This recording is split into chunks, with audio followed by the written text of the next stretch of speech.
Thanks for watching. Don't forget to like, comment, share and subscribe to. جب سیدنا ابو بکر صدیق رضی اللہ تعالیٰ عنہ کا وصال ہوا، ظاہری آپ نے پردہ فرمایا اس دنیا سے، آپ اس دنیا سے جب رخصت ہو گئے اور اس دنیا سے جب آپ چلے گئے تو ذرا غور کیجئے میرے دوستو بھائیو،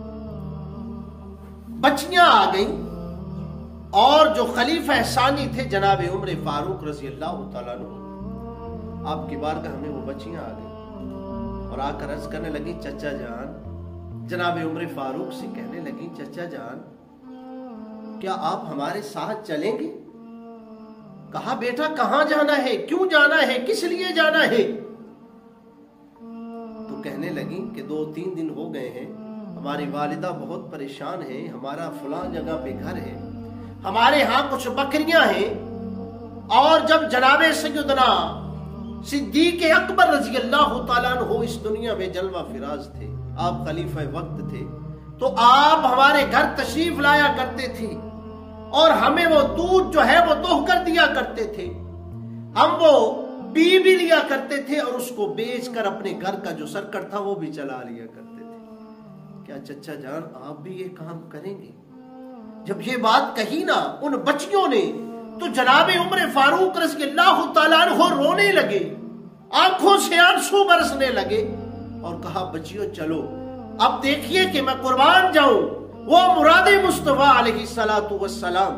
جناب عمر فاروق ان بچیوں کے پیچھے پیچھے خرامہ تشریف لے جا رہے ہیں اور بچیاں آگے آگے چل رہی ہیں۔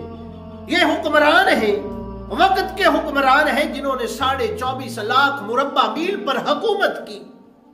جنہوں نے رسول اللہ کے دین کے لیے اتنی خدمت کی،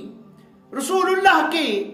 دین کی اتنی خدمت کی کہ 24.5 لاکھ مربع میل کا واحد حکمران جناب عمر فاروق بن جاتے ہیں۔ میرے دوستو بھائیو ذرا غور کریں کہ آپ وہاں سے جا بھی رہے ہیں اور آگے سے ایک جوان آ رہا تھا، ایک صاحب آ رہے تھے، سوال کیا جناب عمر فاروق کہاں تشریف لے کر جا رہے ہیں؟ تو رونے لگے اور رونے لگے، کہا کہ میرے بھائی ابو بکر نے یہ راستہ کتنا مشکل کر دیا ہے، یہ راستہ کتنا کٹھن کر دیا ہے، اور یہ راستہ جو ہے کس قدر محبتوں کے ساتھ بھر دیا ہے۔ جناب عمر فاروق کہنے لگے کہ میں ان بچیوں کے ساتھ جا رہا ہوں، میرے بھائی